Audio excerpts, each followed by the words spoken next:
Hello dear friends, तो मैं हूं आरती। संस्कृति आईएएस यूट्यूब चैनल पे आप सभी का स्वागत है। मैं हाजिर हूं एक नए विषय को लेकर के। आज हम बात करने वाले हैं 3 मुख्य मुद्दों के बारे में। पहली बात यहां पर यह है कि यूएस ने जो पीस समझौते के तहत 15 शर्तें इजराइल को भेजी थी, वो इजराइल के नेतान्याहू ने मना कर दी। दूसरी बात यहाँ पर है कि जो यूएस लगातार प्रेशराइज कर रहा था ईरान को स्टेट ऑफ हॉर्मुज खोलने के लिए, खोलना तो दूर की बात है, ईरान ने 6 शर्तें सामने रखी हैं। और तीसरा और मोस्ट इंपॉर्टेंट यहाँ पर है यमन। तो ईरान अब यमन से बातचीत करके मुद्दे को अलग तरीके से देखना चाहता है। क्यों? क्योंकि ईरान भी परेशान है स्टेट ऑफ हॉर्मुज से। तो ये चीज़ें कैसे चल रही हैं, तीनों चीज़ें कैसे एक दूसरे से कनेक्टेड है। देखो, स्टेट ऑफ हॉर्मुज हो गया, पूरे मिडिल ईस्ट में कहीं पर भी किसी भी कोने में कुछ भी होता है तो वो कहीं ना कहीं पूरी प्रक्रिया से जुड़ा हुआ है। तो आज हम सारा 1 बाय 1 कवर करने वाले हैं कि आखिरकार ये कहाँ पे क्या चल रहा है, क्या क्या चीज़ें हैं, इंपॉर्टेंट सारी समझेंगे। स्टेट ऑफ हॉर्मुज में क्या हुआ, उसकी वजह से क्या क्या चीज़ें हुई हैं, तेल गैस के दाम महंगे हो गए, महंगाई बढ़ गई है, ये सारी समस्याएं लगातार चलती जा रही है। जहां पहले प्रतिदिन के हिसाब से 100 जहाज इस रास्ते से गुजरते थे, अब उनकी संख्या 5, 10, 12, 15 रह गई है। और इससे जो है सिर्फ मिडिल ईस्ट नहीं, पूरी दुनिया परेशान है। तो अपने अपने स्तर पर ईरान अपनी बातचीत कर रहा है, इजराइल अपने स्तर पर बात करना चाहता है। और देखो, इंटरेस्टिंग बात क्या है, ये युद्ध की शुरुआत इजराइल और यूएसए दोनों ने साथ मिलकर के की थी। लेकिन प्रेजेंट टाइम में जब भी किसी मुद्दे को पब्लिकली बात करनी होती है तो नेतान्याहू कई बार यूएसए की बात को काटते हुए दिखाई देते हैं। जैसे अभी हमने देखा कि नेतान्याहू ने मना कर दिया कि भाई आपने जो 15 शर्तें या 15 जो भी चीजें रखी वो हमारे लिए ठीक नहीं है। तो हमास को हम निःशस्त्रीकरण, मतलब उसके पूरे हथियारों को खत्म करना चाहते हैं और आप अपनी अलग बातचीत कर रहे हो, तो वहां पे मना कर दिया। तो सब अपने स्तर पर प्रयास कर रहे हैं। लेकिन सबसे मोस्ट इंपॉर्टेंट बात यहाँ पर यह कि आखिरकार इसका क्या रोल है, ये अभी प्रेजेंट टाइम में चर्चा में क्यों आया है। तो 1 बाय 1 सारे आर्टिकल हम समझते चलते हैं। तो ईरान वॉर लाइव अगर आप अभी जाकर देखेंगे तो लगातार कुछ ना कुछ आपको अपडेट वहां पर देखने को मिलेगा। हमने ये सारी चीजें वहीं से रखी है। तो यूएस जो है सेमी नेगोशिएशन कर रहा है with Tehran, Israel rejects Gaza plan. तो ये दूसरी न्यूज हमारी है और पहली न्यूज हमारी यहाँ पर ये है। तो ये सेमी नेगोशिएशन क्या होता है? तो सेमी नेगोशिएशन का मतलब है कि यूएसए भी पीछे नहीं हटना चाहता है। यूएसए भी सोच रहा है कि हम इकोनॉमिक प्रेशर बना करके, आर्थिक दबाव बना करके कैसे न कैसे करके अपनी बात मनवा ले। दूसरी तरफ जो ईरान है वो इसकी बातें मानने को तैयार ही नहीं है। अब देखो, हमने अभी थोड़ी देर पहले बात की थी यमन की। तो यमन का क्या मुद्दा हो रहा था, ये इलाका आप देख रहे हैं ना, यहाँ पर यमन का ही छोटा सा आइलैंड है, जिसकी वजह से चीजें और ही अलग मुद्दे की तरफ आपको जाती हुई दिखाई देंगी। अब ये क्या चीजें हैं समझते हैं। तो देखो, हॉर्मुज जल डमरू के बारे में बात करते हैं। विश्व का सबसे महत्वपूर्ण जलमार्ग है, यहीं से तेल गैस वगैरह आता है। हमारा भी भाई 80% से ज्यादा 95% तक तेल और गैस इसी रास्ते से आता था। लेकिन बंद हो जाने के बाद हर चीज महंगी होगी, थोड़ा बहुत कीमतों में सुधार होना शुरू हुआ है, लेकिन फिर भी हम पहले वाले स्तर तक नहीं पहुंचे हैं। इसी वजह से जो है चीजें अपने आप महत्वपूर्ण हो गई।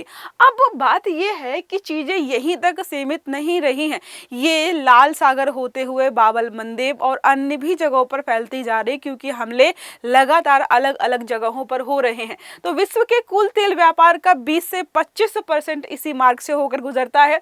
प्रतिदिन 1.7 करोड़ बैरल तेल इस मार्ग से परिवहन होता है, नहीं कहेंगे होता था, क्योंकि अब नहीं हो पा रहा है। जो मुख्य तेल निर्यातक देश हैं, सऊदी अरब, इराक, यूएई, कुवैत, ईरान और कतर, ये सारे देश हैं। तेल की कीमतें और वैश्विक ऊर्जा सुरक्षा के लिए यह मार्ग अत्यंत रणनीतिक है। अब समझो, पूरी दुनिया में लगातार कीमतें बढ़ रही हैं, लेकिन इन देशों की मजबूरी समझो, ये देश तेल बेच ही नहीं पा रहे। स्टेट ऑफ हॉर्मुज पे ईरान एकदम ऐसे बैठ गया है ना कि कोई निकलेगा नहीं। लेकिन अब ईरान को भी समझ में आ रहा है कि भाई स्टेट ऑफ हॉर्मुज बंद करने से ज्यादा दबाव बन नहीं पा रहा है, और इससे साथ में समस्या ये हो रही कि उसको भी नुकसान हो रहा है। तो इन दोनों का वो बैलेंस अपने हिसाब से ढूंढ रहा है कि कैसे करके सिचुएशन से निपटा जाए। अब इस समय बहुत सारी चीजें यहाँ पर हुई है। देखिए, लिखा है स्टेट ऑफ जो है टॉक्स। तो प्रेसिडेंट डोनाल्ड ट्रंप से यहाँ पर बातचीत करने की कोशिश की गई है। इकोनॉमिक प्रेशर को ये ज्यादा तवज्जो दे रहे हैं। इनको यहाँ पे लग रहा है कि इकोनॉमिक प्रेशर और जो है ब्लॉकेट वगैरह करके अलग अलग दुनिया के जो दूसरे देश है उनसे जो है कनेक्शन खराब करके, खत्म करके हम इस पर दबाव बना पाएंगे। तो ये अब काम नहीं कर रहा है। स्टेट ऑफ हॉर्मुज के बारे में बात करते हैं तो इसकी वजह से लगातार अभी भी तेल के प्राइस बढ़ते जा रहे हैं। न्यू सेक्रेटरी चीफ भी यहाँ पर बना दिए गए हैं ईरान में, ताकि चीज़ों को हम अलग तरीके से लेकर के जाएं। तो Iran issues list of demands, इन्होंने 6 जो डिमांड्स है उनकी लिस्ट जारी कर दी है और ये बोल रहे हैं कि अगर आपको स्ट्रेट ऑफ हॉर्मुज खुलवाना है तो हमारी ये 6 शर्तें मान लो, तो हम आपकी सारी बातों को मानेंगे। और साथ में जो यहाँ पर बोला गया ना, इकोनॉमिक प्रेशर हो गया, ब्लॉकेट हो गया कि भाई इस पर आर्थिक दबाव बना करके अलग अलग चीज़ों को ब्लॉक करके ये सारा हम कर लेंगे। तो यहाँ पे बोला गया कि इन चीज़ों को हम हटा करके हमारी 6 बातें माने तभी हम इसको ओपन करेंगे, अदरवाइज ओपन नहीं करने वाले हैं। अब 6 शर्तें क्या है मैं भी आपको समझाऊंगी। पहले कुछ हम शर्तें यहाँ पे देख लेते हैं। वो ये है कि भाई यहाँ पर फ्रीडम सेल चल रही है, आप लोगों के लिए चलाएगी। 10 तारीख आज है, आज से शुरू हुई है और 14 अगस्त तक ये चलने वाली है। तो अगर आप यूपीएससी की तैयारी को एक नई राह देना चाहते हैं कि भाई एक स्ट्रेटेजिक और जो है बढ़िया से तरीके से पढ़ाई की जाए, तो हमारा आप जो है ISGS फाउंडेशन कोर्स एक बार जाकर के वेबसाइट पे चेक जरूर कर सकते हैं। यहाँ पर live from the classrooms classes चलेंगी, मीडियम इसका हिंदी रहने वाला है। मोर देन 60% का आपको डिस्काउंट मिल रहा है क्योंकि ऑफर चल रहा है। अगर दिल्ली सेंटर में आप ज्वाइन करेंगे तो 48,000 है, प्रयागराज सेंटर 30,000 रुपीज़ है। 9555124124 ये नंबर है, इस पर कॉल करके एक बार पूछ सकते हैं कि क्या चल रहा है, कैसे चल रहा है। अगर आपका मन है यूपीएससी की तैयारी करने का, या फिर संस्कृति आईएएस के वेबसाइट पर भी आप जा सकते हैं, वहाँ पर सारी जानकारी दी हुई है। मैं भी ओपन करके दिखा देती, लेकिन फिर हमारी क्लास जो है भटक जाएगी, हम किसी और दूसरी जगह पर चले जाएंगे। अब देखो 6 शर्तें क्या है। तो पहली शर्त है कि अमेरिकी धमकियां और अपमान बंद हो। कैसा लग रहा है? मतलब लग रहा है कि भाई सब कुछ छोड़ो, ये तो अपने जो है सम्मान की बात कर रहे हैं। बोला कि क्या भाई सर्वोच्च नेता जो भी हैं, ये जो अलग अलग चीज़ों को लेकर के धमकियां देते हैं, अपमानजनक बयान देते हैं, ये पहले तो बंद करा दो। किसी ने नहीं सोचा होगा कि ईरान इस प्रकार की मांग रखेगा। दूसरी मांग यहाँ पर है, ईरान और उसके सहयोगी के खिलाफ जो है सैन्य कार्यवाही समाप्त हो। तो दोस्त हो तो ईरान जैसा कि अगर साथ दिया था तो जब फंसे हैं, जब मौका मिलेगा बाहर निकलने का, तो हम बोलेंगे हमारे साथ ये 3 मित्रों को भी जरा छोड़ दो। देखो बोला है इन्होंने, ईरान, लेबनान, फलस्तीन, यमन, इराक, बोला सबको जो है छोड़ दो, तब जो है चीज़ें हम मानेंगे। और लेबनान, फलस्तीन, यमन जो इसके दोस्त हैं, मोर्चे से जुड़े हुए हैं, सबको साथ में लेकर के बाहर निकलना चाहता है। तीसरा है अमेरिकी नेवल ब्लॉकेट हटाया जाए। तो जो हर जगह नेवल ब्लॉकेट किया जा रहा है, देखो यहाँ पर एक चीज़ मेरे साथ जो है बताना भूल गई हूँ, कहाँ पे हो गया, हाँ देखो, एक तरफ शांति वार्ता चल रही है, ये 15 जो है लाइंस का प्रस्ताव भेज रहे हैं इजराइल को कि तुम मान लो। दूसरी तरफ देखिए यहाँ पे क्या है, यूएस जो है soldier stand watch on the bridge of USS Rose. Rose is one of the जो है over 20 US warship deployed to the Middle East supporting military mission. Military mission को सपोर्ट करने के लिए वॉरशिप डिप्लॉय किया गया है यूएस के द्वारा, including strict enforcement of the US blockade against Iran.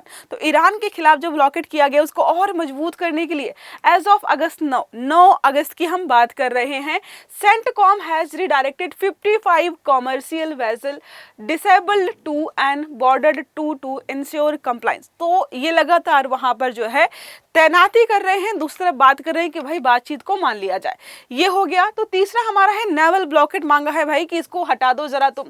बोला है ईरानी बंदरगाह हो गए, इस पे नाकेबंदी जो की गई है, जो ईरान के आसपास के हवाई अड्डे हो गए, समुद्री सैन्य जो भी चीजें हैं जहां पर भी यूएसए नजर रखे हुए ब्लॉक करके हमें बाहर नहीं जाने दे रहा है, वो सब हटा दिया जाए। तीसरी बात, चौथा यहाँ पर है अमेरिकी सैन्य बल क्षेत्र से वापस बुलाए।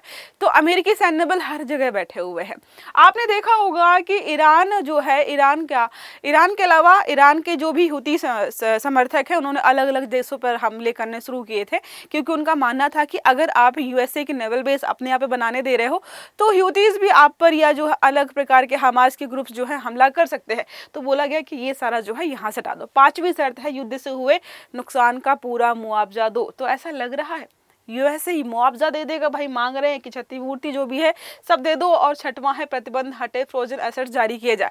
जो प्रतिबंध लगाए हैं यूएसए ने वो सारे हटा ले, जो फ्रोजन एसेट्स हैं उनको भी रिलीज किया जाए। ये सारी मांगे रखी गई हैं। अब इससे क्या होगा क्या नहीं होगा, शर्तें पूरी होंगी तभी हॉर्मुज खुलेगा, ये जो है लगातार चीजें चल रही हैं। मैं आपसे पूछना चाहती हूँ, क्या आपको ऐसा लगता है कि ये शर्तें पूरी कर देगा यूएसए? और अगर शर्तें पूरी हो जाती हैं तो क्या ईरान स्ट्रेट ऑफ हॉर्मुज खोल देगा या नहीं? आप इस बारे में क्या सोचते हैं प्लीज कमेंट बॉक्स में जरूर बताइएगा। अब बात करते हैं ट्रंप एम्फसाइजेस इकोनॉमिक प्रेशर। वो ही बात है बार बार जो है लिखी हुई है कि भाई कैसे ये लोग इकोनॉमिक प्रेशर को बढ़ा करके उसको अपने जो है कदमों के नीचे झुकाना चाहते हैं। ईरान और ओमान के बीच वार्ता। अब देखो सब चीजें छोड़ो, ओमान का मुद्दा हम देखते हैं कि भाई ओमान वाला क्या इशू है। देखो ईरान और ओमान से साठगांठ करके स्टेट ऑफ हॉर्मुज को और ज्यादा कंट्रोल करना चाहता है। वो चाहता है कि जो हमारे नेवल शिप्स वगैरह है, जहां से तेल गैस वगैरह ईरान के जाते एटलीस्ट वो तो निकल पाए। उसके लिए क्या करना पड़ेगा, इनको करना पड़ेगा बातचीत ओमान से। तो यही सारी चीजें देखो लिखी हुई हैं। ओमान लंबे समय से ईरान और पश्चिमी देशों के साथ एक भरोसेमंद मध्यस्थ के रूप में भूमिका ऑलरेडी निभाता रहा है। इससे तनाव में कमी आ जाएगी। आर्थिक स्थिरता के लिए जरूरी है कि स्टेट ऑफ हॉर्मुज एटलीस्ट थोड़ा बहुत खुला रहे। और ईरान जो है क्षेत्रीय शांति और संवाद की संभावनाओं को देखते हुए किससे बात कर रहा है, ओमान से बात कर रहा है। ये हमारा हो गया दूसरा टॉपिक जो अभी हमने डिस्कस कर लिया। ये सारी लिस्ट है जो स्टार्टिंग में मैंने बताई थी कि पहले कितने सारे जहाज, बहुत सारे, लगभग 100 शिप्स एक दिन में गुजरते थे। कहां से, स्टेट ऑफ हॉर्मुज से, जिनकी संख्या लगातार घटती जा रही है। फरवरी से लेकर के 8 अप्रैल तक यहाँ पर एवरेज 7 शिप निकले हैं एक दिन में। 13 अप्रैल 13 से लेकर के 17 जून तक अप्रैल जो है एवरेज 7 है। अभी 23 हो गए हैं, फिर से जो है 11 आपको देखने को मिलेंगे। ये लेटेस्ट वाले वीक को रखा गया। अब हम बात करते हैं नेतन्याहू के बारे में। इन्होंने जो रिजेक्ट किया है 15 पॉइंट्स, तो Gaza plans insist he can stand up to US president. हम भाई तुम्हारे खिलाफ खड़े हो जाएंगे अगर तुम ऐसी बातें करोगे जो हमारे भले में नहीं है। ये जो है नेतन्याहू ने यहाँ पर बोला है और सारी चीज़ों को मना कर दिया है। अब देखो बात क्या है, ये डिसआर्मामेंट लिखा हुआ है। तो जो इजराइल है वो हमास को डिसआर्म मतलब पूरी तरीके से निशस्त्रीकरण की परिभाषा को लेकर चल रहा है कि ना किसी भी प्रकार का इनके पास हथियार होना ही नहीं चाहिए। जबकि जो ट्रंप का प्लान है उसमें कुछ हद तक ऐसा लग रहा है कि भाई इनके पास तो हथियार रह जाएंगे। तो उन्होंने मना कर दिया कि हम बिल्कुल जो है चीज़ों को खारिज कर रहे हैं।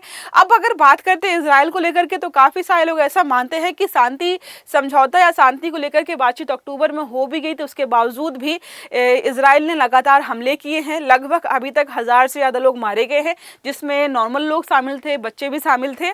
तो वो अपनी चीज़ों को लेकर चल रहा है। तो इसी वजह से इन्होंने जो है इसको यहाँ पर मना कर दिया है। ये सारी चीजें हैं ईरान इजराइल वॉर के बीच में, क्या क्या चीजें यहाँ पर क्या चीजें हुई हैं, कहाँ पर कितने लोग मारे गए। तो मैंने बोला कि मिडिल ईस्ट में अगर यहाँ पर भी कुछ हो रहा है ना, तो वो कहीं ना कहीं पूरे इलाके से जुड़ा हुआ है। कुवैत में इतने लोग मारे गए, ये सब का डेटा यहाँ पर दिया है। अब बात करते हैं कि रिजाई जो नए यहाँ पर मिनिस्टर नियुक्त किए गए हैं, इसको लेकर के भी काफी चीजें चल रही हैं। उनको लग रहा है कि भाई नया व्यक्ति यहाँ पर आया है तो चीज़ें बदल जाएंगी, अपने हिसाब से अलग तरीके से काम करेंगी। हालांकि अभी जो है हाल फिलहाल में इनकी मीटिंग को लेकर के भी बातचीत चल रही थी कि सुप्रीम लीडर से इनकी मीटिंग हुई है। वो कॉन्ट्राडिक्टरी है थोड़ी सी, क्योंकि इसका कोई सबूत नहीं है, कहानी जैसा लग रहा है। किसी व्यक्ति को बुलाया गया, गाड़ी में बिठाया गया और घुमाया गया, और घुमाने के बाद हम उनको बता रहे हैं कि भाई तुम्हारे बगल में जो बैठा है वो व्यक्ति खेमे नहीं है। तो ये काफ़ी जो है ट्रस्टवर्दी लग नहीं रहा था, इसलिए मैंने कवर नहीं किया है।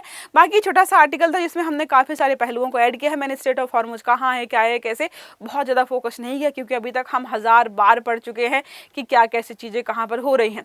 आर्टिकल से संबंधित जो प्रश्न मैंने पूछे हैं क्लास के दौरान, मैं चाहती हूँ कि आप लोग उसका प्रश्न का उत्तर कमेंट में ज़रूर दें। वीडियो अच्छा लगा है तो लाइक करना है, चैनल को सब्सक्राइब करना है, ताकि सभी प्रकार के आर्टिकल समय पर मिलते रहें। तो अच्छे से पढ़िएगा। Have a good day. Thank you.